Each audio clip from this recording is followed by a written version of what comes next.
Welcome to a beautiful summer's morning in Magny-Cours. We raced into darkness last night, and the Grasser Lamborghini team, car number 63, Luca Engstler put it on pole. Jordan Pepper brought it through to victory. We're now going to the qualifying number 2 for race 2. That will be kicking off just after 3 o'clock this afternoon. My name is Bruce Jones, joined by Joe Osborne in the commentary box. It's a cracker of a morning. Yeah, beautiful, isn't it? Slightly chill in the air, and that is exactly what the drivers will want for this qualifying session. So these are the second drivers, so the drivers that got in halfway through the race yesterday. It's their turn to get up there in their qualifying order. And what we saw yesterday was track limits, 2 words that go together. They put the fear into the driver, but it doesn't stop them exceeding the corners. Turns 7, 11, both of the chicanes, the Nürburgring and the Imola ones, caught out a lot of drivers. And the first turn too. Remember, we had Dennis Marshall taking pole in the bronze class Ferrari yesterday from Kessel Racing, but that exceeded the track too many times. Yeah, and here you have the 4.4 kilometre circuit here in the heart of France. 17 corners, and also turn 17 was a hot spot for track limits. You not only lose the lap you're on, but you lose the next lap as well. Double jeopardy there at 17.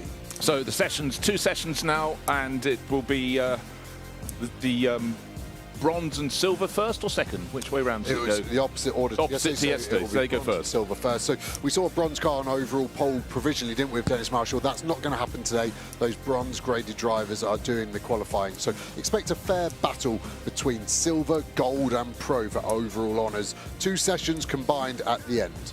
Yeah, 2 10-minute sessions, 5 minutes in between. It's going to be really, really quick fire. 40 cars we had yesterday. We've lost one overnight. The CSA Racing number 112, their bronze class McLaren, hit the wall last night and is not out to play. But 39 cars split down the middle between these 2 qualifying sessions. You've got to get your space in the traffic. Yeah, and we saw that yesterday, didn't we? The Lamborghini Spinelli really held up. So the outlap, important for the tyre prep, brake temp, all of those, but finding space is more important. It isn't just a single lap you need the space, potentially 2 or 3 flyers. The theme of the year has really been cars waiting for the session to get going before they head out. We've had 2 sessions on track already as we see our race winners from yesterday. Jordan Pepper on the left, Engstler on the wall, and one of the CSA drivers, I think that was Gachet there as well, talking to them, as we have some cars venturing out rather early though. Need to, so air temperature just under 18 degrees, track temperature just edging up 20.6 degrees. It is eking up, but yesterday we had a much greyer morning. But the track sat pretty much at about 24 degrees track temperature all day, so certainly cooler than it has been through much of the summer here in the centre of France. Cars look fantastic. Magny-Cours is a brilliant, brilliant circuit, much derided for being in the middle of nowhere in particular, but certainly as a piece of driving tarmac, I still think it's right up there. Yeah, I was lamenting how far it was from Charles de Gaulle Airport Friday night, but luckily the French Autobahns managed to speed up my route here. As we see mainly bronze cars heading out. Darren Lung there is racing under appeal today after that contact with the 112 car. So the stewards gave them the 30-second penalty, and the parodying team have appealed that, and that will be heard by the stewards later on. Yeah, but right now Darren just needs to get his head down and do what he has to do next, which is the next 8.5 minutes or so, and see how well he can qualify relative to his class rivals. At the moment, Darren's sitting 4th in the championship in the bronze category. Of course, we've got pro, we've got gold, we've got silver and bronze, and he certainly had a good run last year when he was the bronze sprint champion in 2024. So a lot of the cars sitting there, you're thinking why they're not going out. They're going in the second 10-minute session. They are the pro and gold entries. But right now, early bird may catch the worm. Basha Mardini up on the top step of the podium in class last night, leads the bronze category with Bastien Bus in this Lion Speed GP Porsche. So he's having a season that's going well. 2 class wins so far across the 7 races that have been completed so far. It's a 10-race championship across the 5 rounds. But it's about gathering the points, and he's doing exactly what he requires to do. Yeah, he was lucky there, wasn't he? Wasn't he? Martin leaving pit lane, the ComTU car, doing a good job of staying out of the way for Basha Mardini, and it was actually the silver car winner from yesterday there, Jamie Day, so they will be looking for it. So the bronze class cars, what do I think pole's going to be? I think a high 37 will be where pole position is for these bronze class cars within their class. Basha Mardini, of course, purple, because we're the first car going through the sectors at the moment seem to be clean through the Adelaide hairpin. Now we fly through to our real first hotspot for track limits, turn 8, the left-hand part. You'll see drivers trying to cut as much as they can. That was close. As long as one tyre is touching the white line, you're okay. Through turn 9, another hairpin, much faster than the previous one at Adelaide. Exit very important, and then another fast run into the Imola chicane, 175 kilometers an hour through the chicane. We've got a car in front, that's why we've got the headlight flasher going. It's the 93 car, the Ziggo Tempesta car, I think, will get out of the way.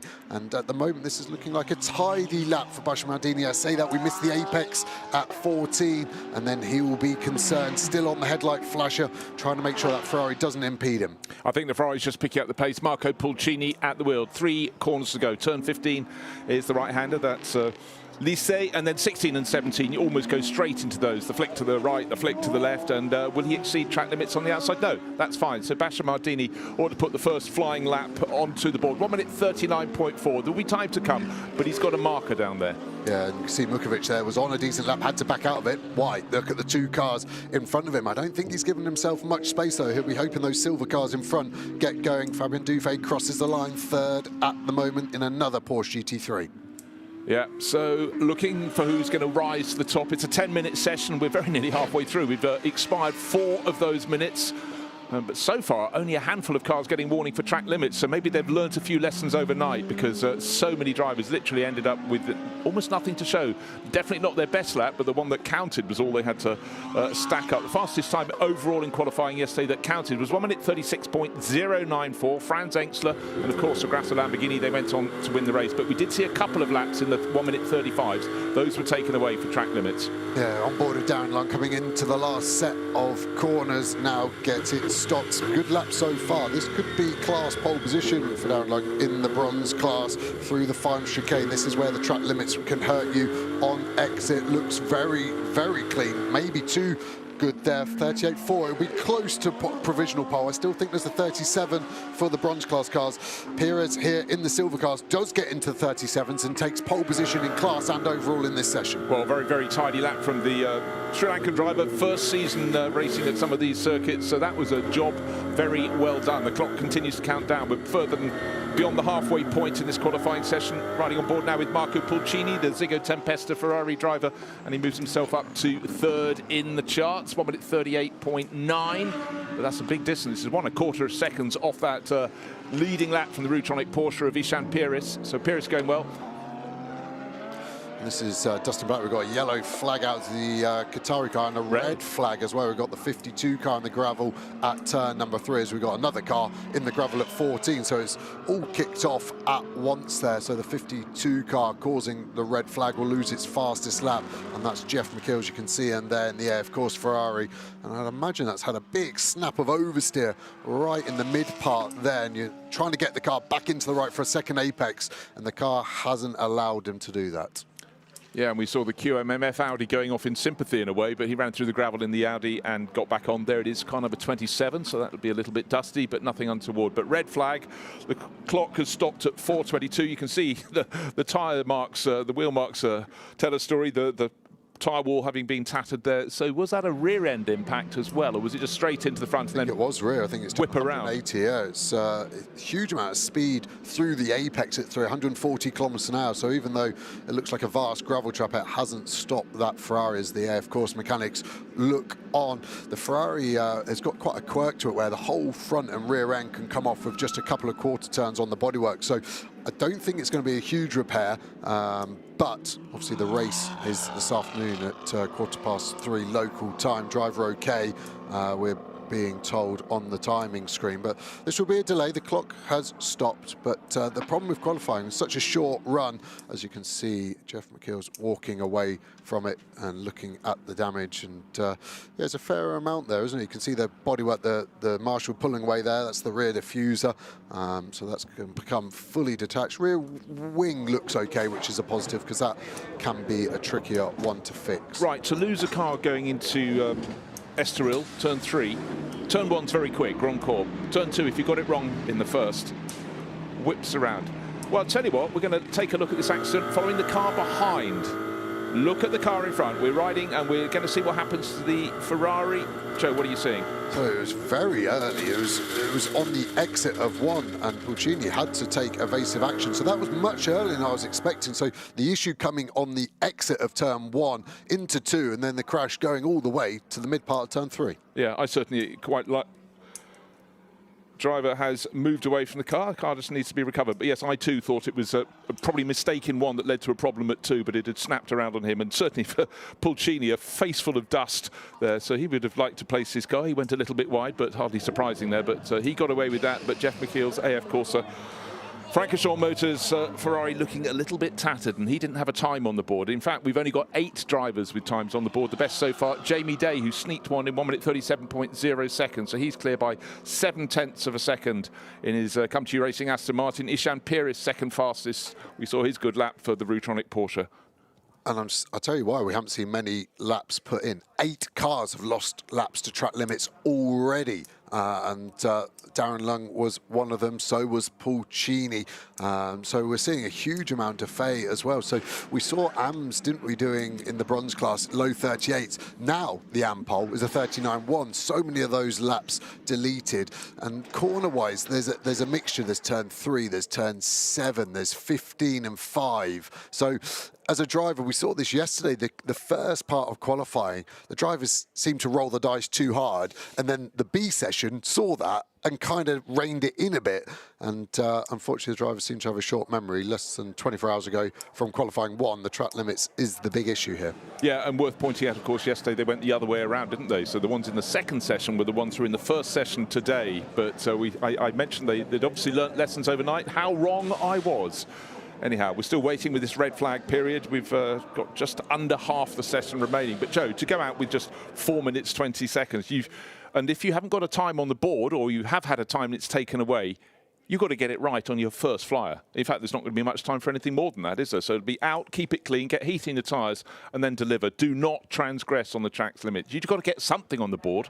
Yeah, with an outlap, if you're going as soon as it goes green, you've got a maximum of 2 flying laps, and that's if you push on the outlap, which a lot of the drivers don't like to do because it takes a peak out of the tyre.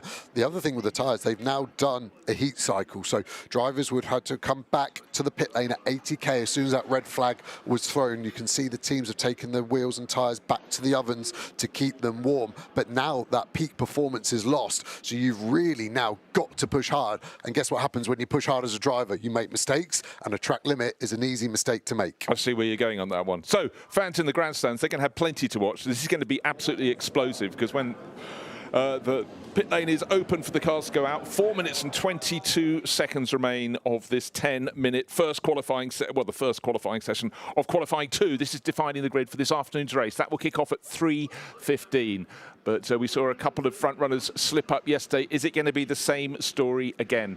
But right now, Jamie Day took silver class victory last night with Kobe Powell's, the Come To You Racing Aston Martin crew, seemingly absolutely on a rich vein of form. And they finished up in 7th place overall, behind 5 pro cars, and a gold class car was in that mix as well. But certainly very strong running for them through this meeting so far at Magny-Cours. The night race, and this should be totally different, the day race, but for AF Corsa, the crew for the 52 are going to have a little bit of work to do before that goes out in the race.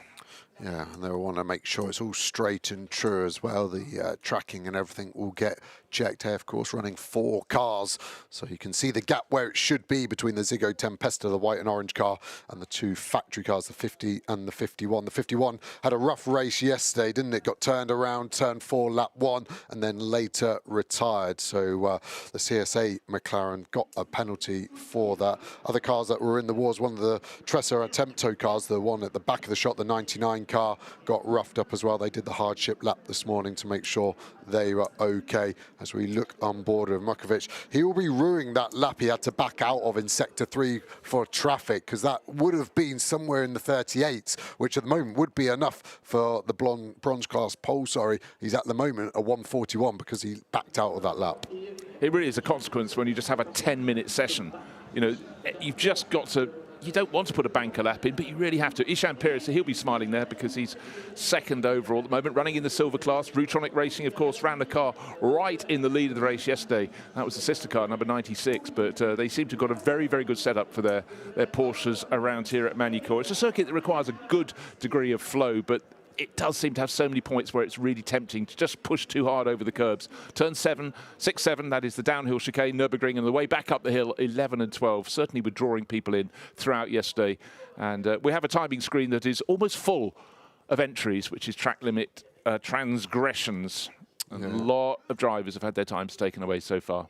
It's the nature of the modern circuit, isn't it? We've put more and more tarmac for safety, especially for motorbikes. It makes a big difference for them, of course. But we're maybe seeing a renaissance now of gravel traps coming back. And that's the best physical deterrent to a racing driver, is to make it slower. And if you can get rid of those tarmac areas like we have at Zandvoort, like we have at Brands Hatch when we visit there. Valencia, the last round of the sprint series, is kind of a halfway house. There's some big runoff areas in places, but the gravel traps relatively close, and SRO putting a huge amount of resource as well to monitoring these track limits. There's cameras and there's a whole team back in race control looking at all of that, making sure that everyone is playing by the same rules.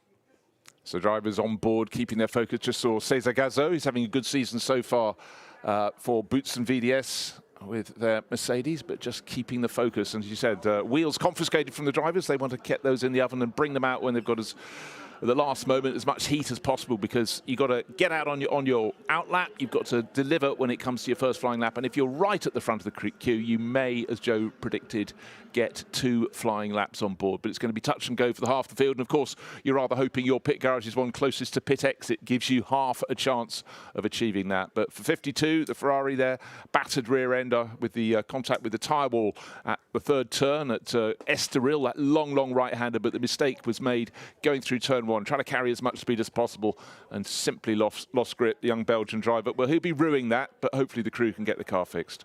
Yeah, just looking at the timing screen for that 52 car, I hadn't registered a lap, but its sector 1 was 4 minutes and 2 seconds, which was its out lap, but that's registered from pit exit to the end of sector 1. So I don't know if that car had a problem on its out lap. I'm not trying to make a driver excuse there, but interesting. And the other interesting bit is from that shot, it's missing its rear right wheel, which I know it's hit the wall, but I wouldn't have expected that to come off. So a speculation I'm making here is, was there a problem with the rear right, and that's why the car's lost control on the exit of T1? Well, and maybe did the driver feel something odd on the out lap, and they tried to reset some of the electronics, traction control, ABS? I'm making a theory out of nothing now, but it's a point of interest.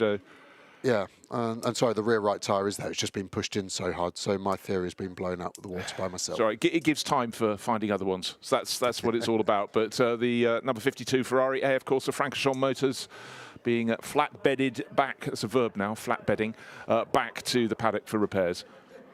Yeah, you see drivers deep in thought, a bit of mental prep, always good. A visualization of the lap, where your brake points are, what gear you're going to be in, what apex you want to be on top of. And then I personally was used to just like to remind myself of where the track limits are prevalent, and just so you can visualize, you've got to keep a bit of extra steering lock on. Don't get greedy. As you unwind the lock, the car accelerates faster, but if that gives you a track limits, it's all academic. Well, also, yes, they were being pinged at a handful of corners, about 4 corners in particular. But you mentioned earlier that car Darren Long actually turned 15. Not many people were getting caught. That's the right-hander at Lycée. It's just when you're approaching the final flick onto the start-finish straight. But so they're clearly looking there as well. So the stewards absolutely on their toes on a Sunday morning. Yeah, on the Santalot cars, the 25 car, Paul Everard and Gilles Magnus in for qualifying today. Audi slightly lighter than yesterday, they're 10 kilos lighter, so that will make a difference for all the Audis across the grid. Yeah, and going the opposite way, 10 kilos extra for the Lamborghinis at the front. BMW, Mercedes also 10 kilos lighter. These things can make a mental difference as well as a sort of physical difference, certainly in your mind. If you go, hey, you know, they've lumped me with some more weight. It does one thing to your mind, and if you think they've taken it off, I'm sure most of it is mental rather than the weight, but it will have a factor. Of course it will.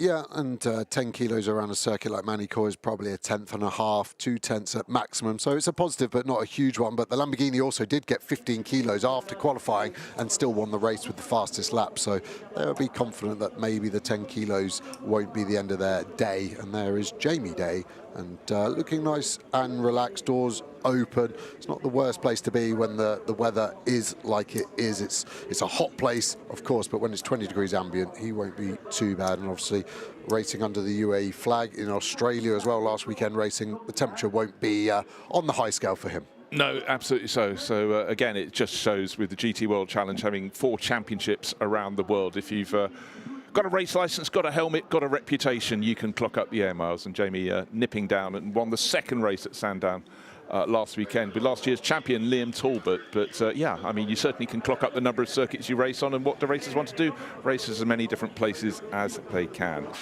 Down long, hyperfocus here and there, Jack dropping down, so we're going to be going shortly. It will resume in 50 seconds, so the teams will be getting the wheels and tyres on, and expect a mad dash for pit exit. Jamie Day, potentially the only car where he doesn't think he can improve, but I still expect him to go out. Dustin Blattner there. It's really been a class of this bronze field this year, right at the front end of pit exit. Well, he just did what he needed to do. Get yourself to the front of the queue. This will give him the chance of possibly getting 2 flying laps, and some who are not yet there, some who are still putting their wheels on now. We will go live again in 20 seconds. There will be a flurry, but I think Kessel Racing have done the sensible thing, giving Dustin, bear in mind, he and Bastia and Dennis Marshall, they led the championship until yesterday, but they didn't have the dream result because they started at the very, very back of the field instead of pole position. They were the only crew out of 40 crews that didn't get a time on the board in the end. And the annoying thing was the one they lost was the one that would have had them at the very, very front of the field. Yeah, and great drone shot there. And the car controller did a mega job on the 10. Boots and Mercedes just leaving. Dropped down. The driver wanted to go, and the lollipop stayed in front to stop him going into a car that was already in fast lane. And like we thought, a mass exodus on pit exit. Okay, who's going to keep a clean sheet? Who's going to be quick? Who's going to be quick but transgress? We're going to look for track limits. They may come at us thick and fast, but just maybe everyone is just so super focused. They know now they've upped the ante. Just to reiterate, 8 cars in this group, only 8 cars thus far have put a time on the board, a time that counts. So many of this field, more than half the field, have had their times taken away. So that has to focus the mind. Track limits, track limits. Yeah, and the end of this lap will be interesting to see where the space goes. When you're in the mid-pack, you've really got to try and push the car in front of you to get them going in the last minute, get on the anchors to create a space. But as soon as you do that, they slow down and take the space that you want. So the mid-pack's always hard. You see Gazzo there getting down the inside of one of the Porsches.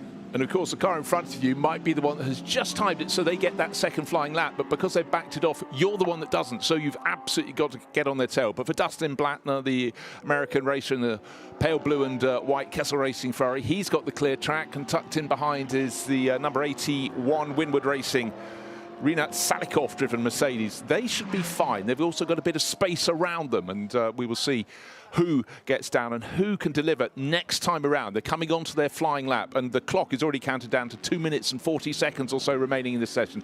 So get this lap and one more, but will everybody in this train of cars get that? Can't be sure. That's where the good engineers earn their money. They'll be telling the driver you've got plus 20 seconds to lose on this outlap if you want that second flyer. So at the moment we've got 2 minutes 30 left. The last sector's 35 seconds. So cars that are in the last sector in the next 15 seconds will all get 2. So the only car I don't think will get 2 laps is the 270 car that's halfway round the outlap at the moment. So that could be a problem for the ComTU car of Baptista. Yeah, ComTU Racing, Aston Martin, but no problems at all for Dustin Blattner. Likewise behind Rinat Salikov, clear track around him. So he's doing what is required. A bit of a twist and a twitch there from the Ferrari, going down the slope through the left-hand kink, and then this is the critical corner, turn 6 and 7.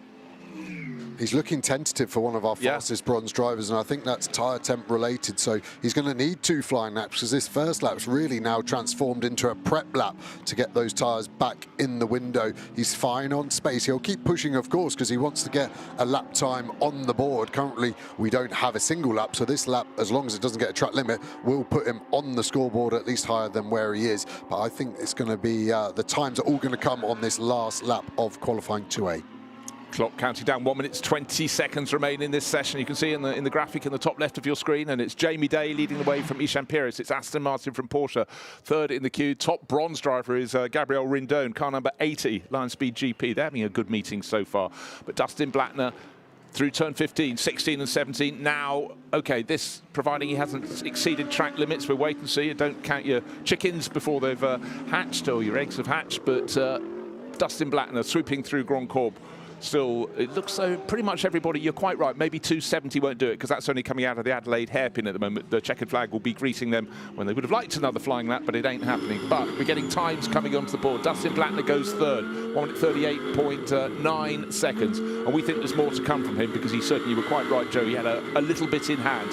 Sensible tactics. Yeah, as we go on board the 99 car, Alex Acker didn't get in the car yesterday, of course, down lung 991, flying over the curb, legal on exit. He's got the sister car in front. That'll be a good car to chase. Lamborghini tucked up behind. That's the order they finished on track, wasn't it? Second and third in the bronze car. Ethan Perez lost his first lap since the red on track limit, so he's got to push again. And look at the clock ticking down. Is Leclerc going to get across the line? This is touch and go. I think he's potentially just going to make it across the line. Does he?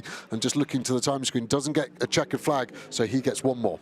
Yeah, that was down to the nanosecond, but Dustin Blattner pressing on. The target time is 1 minute. He wants to get in the 1 minute 36s, but maybe if he can improve a little bit more, he's in the 38.9, so really that's not his target. If he can just chip away a few more tenths, it will buy him probably a few places on the grid. We have no idea what's coming up in the second 10-minute qualifying session when the Gold and Pro drivers get there, but it's been difficult when you have a session stopped in the middle like it was after just over the halfway point. Your options just get so diminished. But at the moment, checkered flag has been taken by Jamie Day.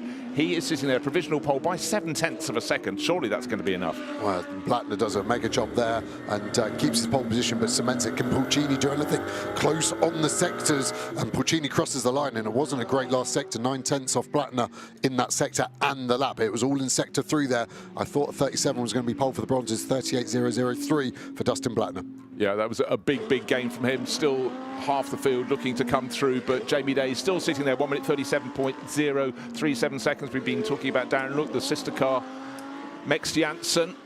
That's looking very quick and tidy. Did he keep it within the white lines? I think he did, coming out of the final corner. Is that car going to be vaulting to the top? It goes into second place, 0.4 of a second down. Shows what a good job Jamie Day did early on. No wonder he was sitting so cool, calm and collected in the Come To You Racing Aston Martin. So Ishan Pires will be one of the last cars across the line, and he's in 4th place. Jamie Day, Mex Janssen, Cesar Gazzo, Ishan Pires, Alex Acker and Dustin Blattner was third fleetingly, but he's still got the bronze class pole in 6th position overall.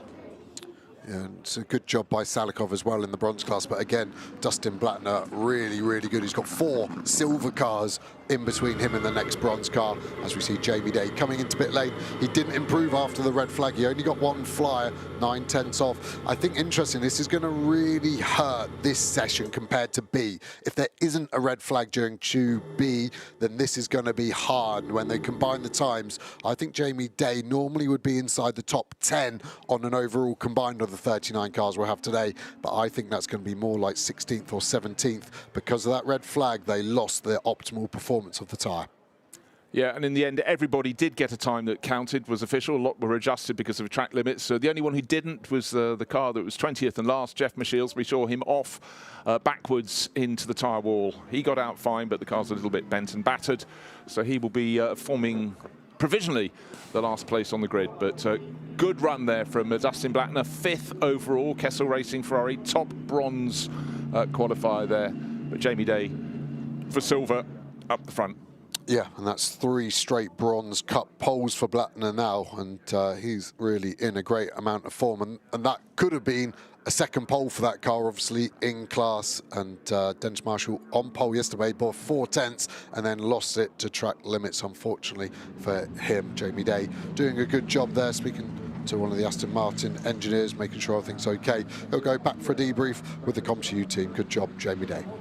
Yeah, nicely done. Of course, by the time these cars go back, the next session is almost ready to start. Of course, these cars are no longer needed. They'll be slotted away, but we'll have 19 cars coming out in the second session. We had been due to have 21 in the first session, but just if you joined us slightly late, the CSA Racing McLaren number 112, that ended up in the barriers yesterday or last night. And Tumlu Lopez says he's injured himself and the car will not be racing, but still a bumper field here at Magny-Cours. 39 cars all set for the second of the two qualifying sessions. 10 minutes each, 5 minutes between them. And the pit lane, a very, very busy place. But Jamie Day will be going back into the pit garage and he'll watch to see how his time stacks up, where that will be when the two sessions are combined, how far up the grid. You think about 17th place, but all of it is dependent on two things: track limits and whether this next 10-minute session runs in its entirety in one go. Yeah, and that's a big, big if as the AF Course car gets pushed back of Paul Cheney there. He'll be relatively happy with his performance, and their attention now shifts to that car there. Difficult run for both cars really yesterday. We saw 7 different winners, and that 51 AF Course Ferrari was our first winner of the year all the way back at Brands Hatch, and they haven't been able to get the form there. Vince Abril saying their championship is done with the DNF yesterday. Well, let's go down and we're going to have an interview with the driver who was quickest in his Aston Martin. His name is Jamie Day. A very nice class pole. This circuit seems to be suiting you rather well. Yeah, it's going super well. Obviously, win yesterday, another pole today, so it's a good rhythm so far, and we'll see what happens in race 2 today, but it's a strong start to the day. How different will this race be, knowing that yesterday was going to the night, today, the track differences? I think it'll be a bit easier, to be honest. The night was a bit tricky yesterday. Obviously, the first time we actually probably drove in the dry because pre-quali was wet, but today should be a bit easier, and we'll see what happens in the start. Good. Nicely done. Well done.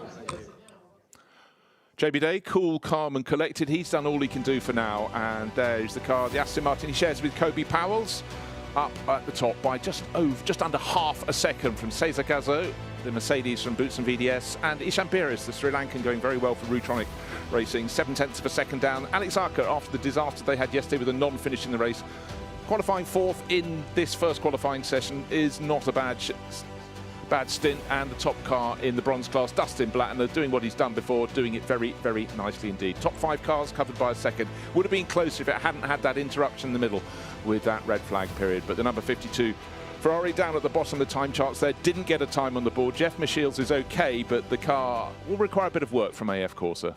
Yeah, and actually Alex Acker lap's even more impressive because he didn't drive yesterday at all. The session before that, Jamie Day just said, was wet. So he's not done any dry laps in 48 hours. So actually to be 4th in class, I think the 99 car there of Alex Acker will actually be content with that. Not ecstatic, content would be my adjective for that one. Yeah, I think you get out and have to be proud you didn't put a foot wrong while those around were doing so, and certainly the interruption in the middle of the 10-minute session did not make life easy for the drivers or the teams. Of course, all the tyre temperature drop away, building it back up, trying to beat the clock, get round to finish the session. Hopefully this one will run for 10 minutes. This is a session for the pros and the gold class drivers, and let's see if they can live up to that ranking. Yeah, no one blinking yet. Session's been green for 1 minute and 15 seconds. So cars, we've seen this a lot this year, really waiting for the peak performance of the circuit, and that comes with cars laying down rubber. All cars there are ready. Some still don't have wheels on at all. The first to blink, the 25 car heading down pit lane. Positive are you get all this clear track at the moment. At the moment. Who's going to be coming out when you're coming around slightly flying lap? Jill Magnus and Santalot Racing have decided it's worth the chance. Let's go for it. Track temperature stays resolutely at this, as it was at the start of the previous session, 20.6 degrees. Air temperature, though, has risen by about 1.5 degrees. It's just under 20 degrees now. The track temperature will rise. There are clouds in the sky, but it's a sort of 90% blue sky over Magny-Cours. And a second car goes out onto the circuit. It's one of the Barwell Lamborghinis, and they should have clear track for now, but it's what happens when they come around to this corner, the Grand Courbe, the first turn. Wonderful sweeping left-hander, a little bit of a kink at 2, and then where the number 52 Ferrari went off is in the middle of your screen in the background, halfway around, well, in fact, about 1/3 of the way around the long right-hander. And then this is such a great corner, Joe. You've got to get a best exit speed because you've got the long straight all the way up to the hairpin at the top at Adelaide.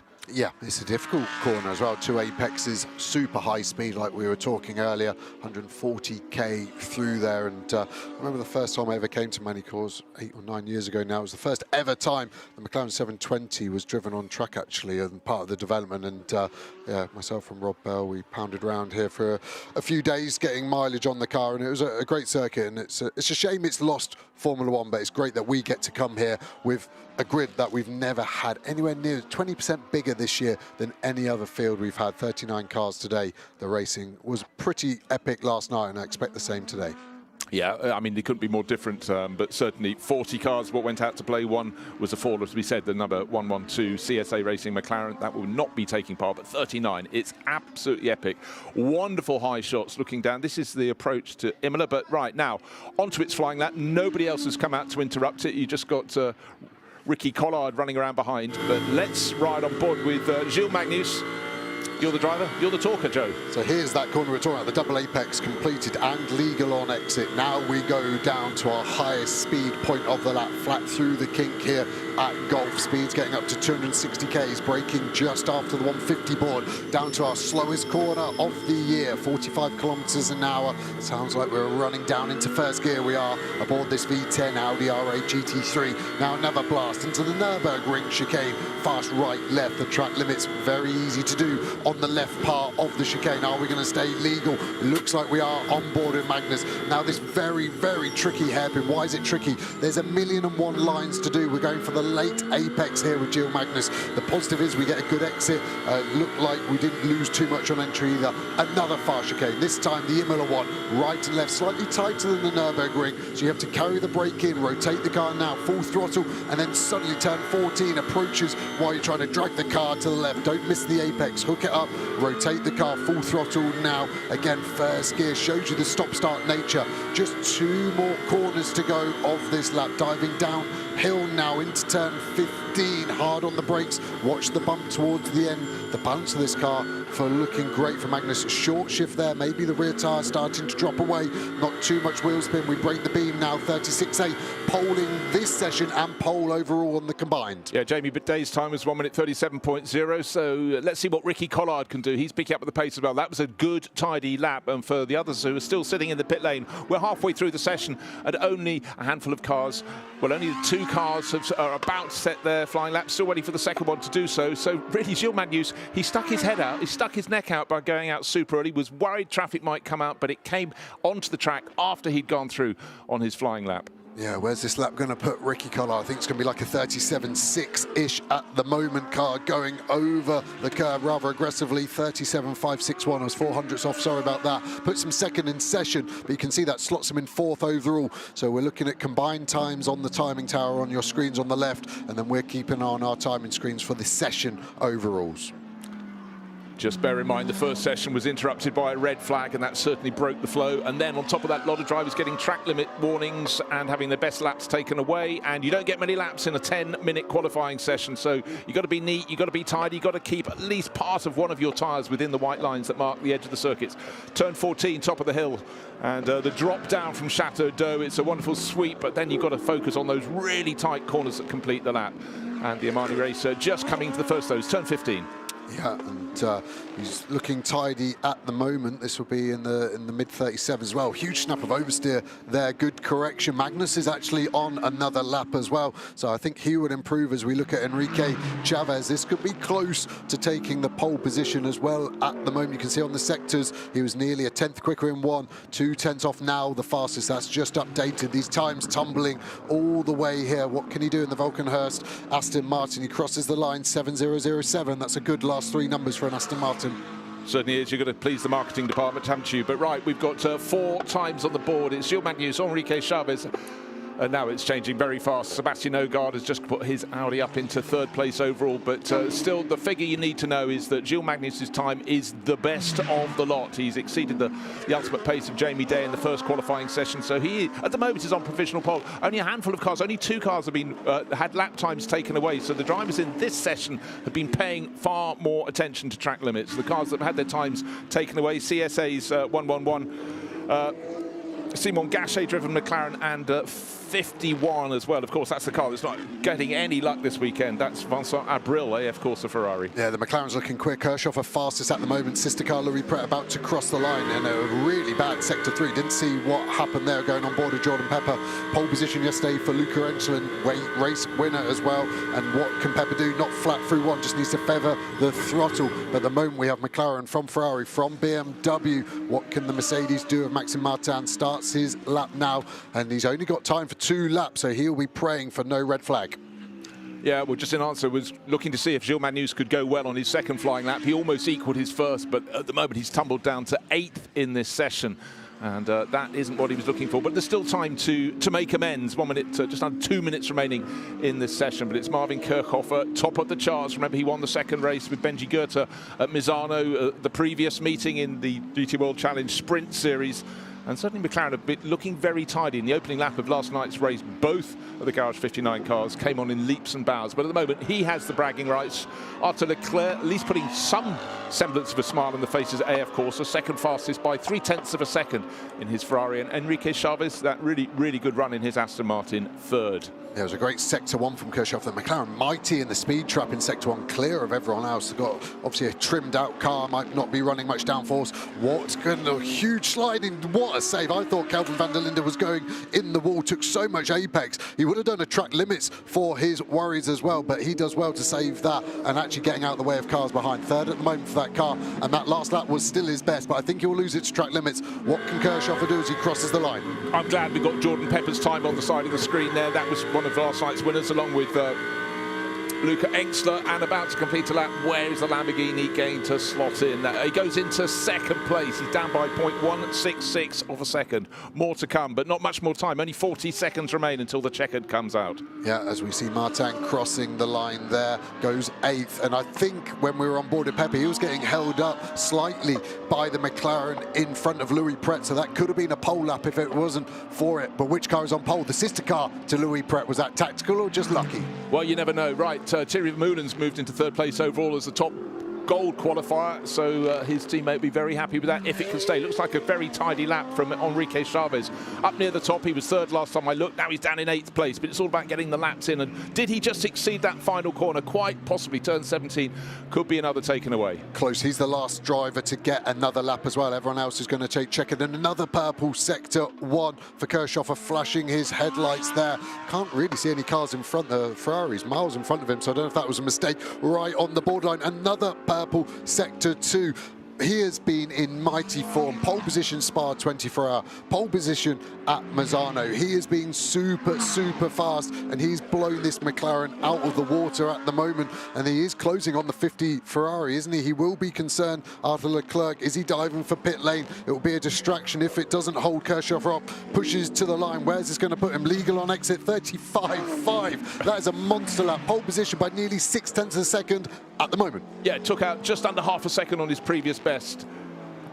And we've got a car going slowly on the circuit. Car number 32, it's got a problem, and that was the one, of course, we saw bouncing towards the pit wall with Kelvin van der Linde on board the Team WRT BMW, so he'll bring that back slowly. Yeah, I expect Vermeulen to lose that lap. It was an improvement time, not in position, so it might not hurt him yet, but way too wide. And yeah, that 32 car, I reckon's done some suspension damage somewhere on the left side after he launched it up the curb. But what a lap from Kirchhofer. Simon Gachet in another McLaren, this one run by CSA, 9th at the moment. Doesn't look like it's going to improve, and it doesn't. No, so that's almost completed the voting. About 3 or 4 more cars to come through the final sequence of corners, just bursting through. Sansalot Racing Audi. And how that session changed. In fact, we did have some times taken away, but everybody went out, has put a time on the board. 18 cars went out to play, and it looks as though they're all going to put there. Stefan Ortelli, Le Mans winner, but he's here in an advisory role, and what a wise head to have. Another wise head, Kelvin Burt there as well. So the Garage 59 garage full of them, Andrew Cacoldi, another wise head I'd add at the helm there. But Kirchhofer, what a lap. And you might not have seen Garage 59 celebrating much. Why? That lap is so fast. Is that car going to be slowed down for the race? Marvin Kirchhofer, by all accounts, going to be leaving McLaren potential at the end of the year. He's got a good motive to put himself in a shop window, and at the moment he's doing a very, very good job at that, and he is really hooking up his performances at the moment. Let's just talk about the numbers. Pole by over half a second around a circuit like this, that normally the times are very, very closely stacked, but that was an outstanding lap. Jordan Pepper, one of last night's winners for Grasser with the Lamborghini, second fastest, third fastest. Thierry Vermeulen, we saw him pushing very hard and maybe slightly too hard, but his best time is good for third overall, leading the gold class. But I mean, that was a masterclass. Garage 59, there are two McLarens coming in nose to tail, but stopping by the Rover Motor Oil pole position. Pillar there. He knew he got the job done, knew what he had to do. It's great when a driver knows what they have to do, not just out on the track, but where they come to when they get in. So the team communicating very clearly with the German racer there, and the Rofco livery on the side of his car, looking very smart. Gulf on the nose, you know. So it's a nicely liveried car, that McLaren. In fact, look up and down the pit lane. The level of presentation is just astonishingly good.